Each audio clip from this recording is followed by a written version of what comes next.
AIS removal on the Yamaha Wildstar 1600. Got two pipes running to the cylinder head. The pipe runs down here to the air injection system, which is right up the front of the engine. And the idea is to remove these plugs and put some blanks in on the two cylinder heads and remove all this lot. It tidies up the engine a lot, hopefully stops some backfire, and also gives me room to put two better horns in behind the front grille. You've got to remove the regulator, and there's some bolts up under here to hold the whole thing in place. A couple down here. If you have a good look, you can see them. There's a couple up under there. I've got to get some screws. They might be difficult to remove. Hopefully get them out of the way, and that clears up this whole area around the front of the engine.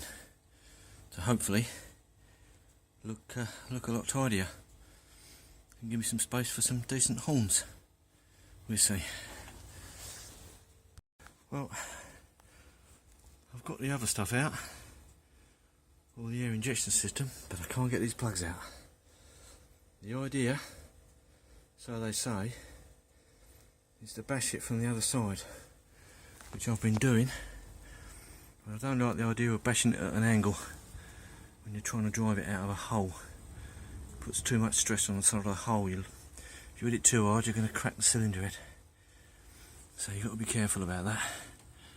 But this cow, it moves, it twists, and it's coming out a little bit. But now it's stopped. I still haven't done the other one yet, hiding under there. That's the air filter section of the injection.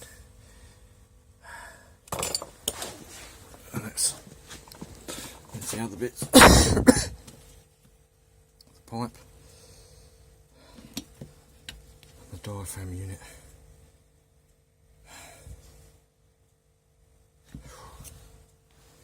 Oh, well. Keep going. Well, I've got it out. No one told me it was that bloody long. That's why it takes ages to get out. It's quite long, longer than I thought it was going to be. Well, that's one. Now all I've got to do is get the other one out. Cup of tea, I think. Well, this is the bar stock to make the plugs,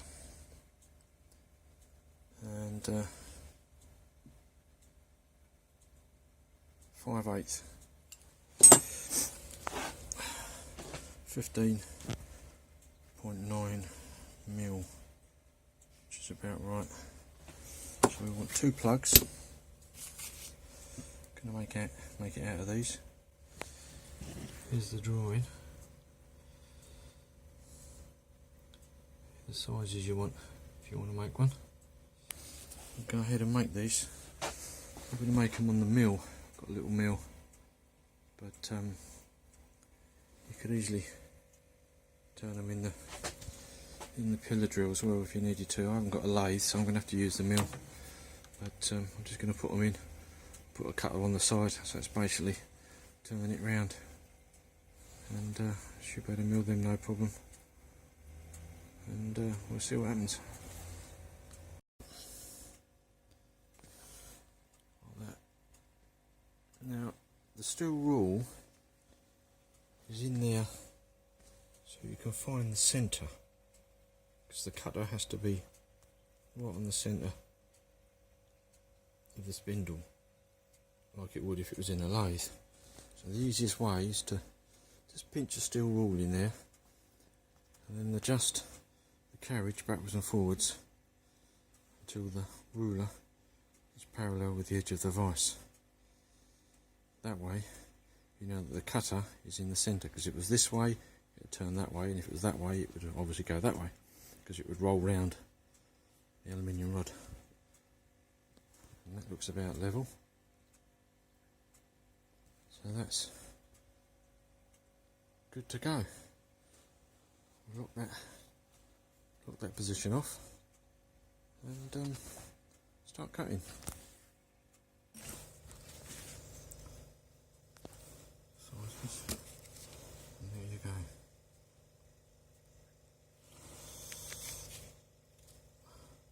I've understepped this a little bit here because I've noticed on the original it has a little understep just for alignment. So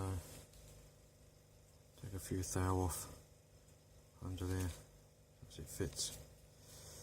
And there we have it. 2 of them. It should fit.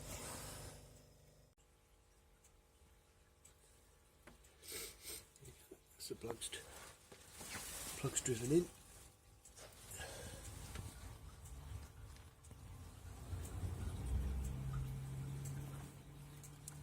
That should run nicely now.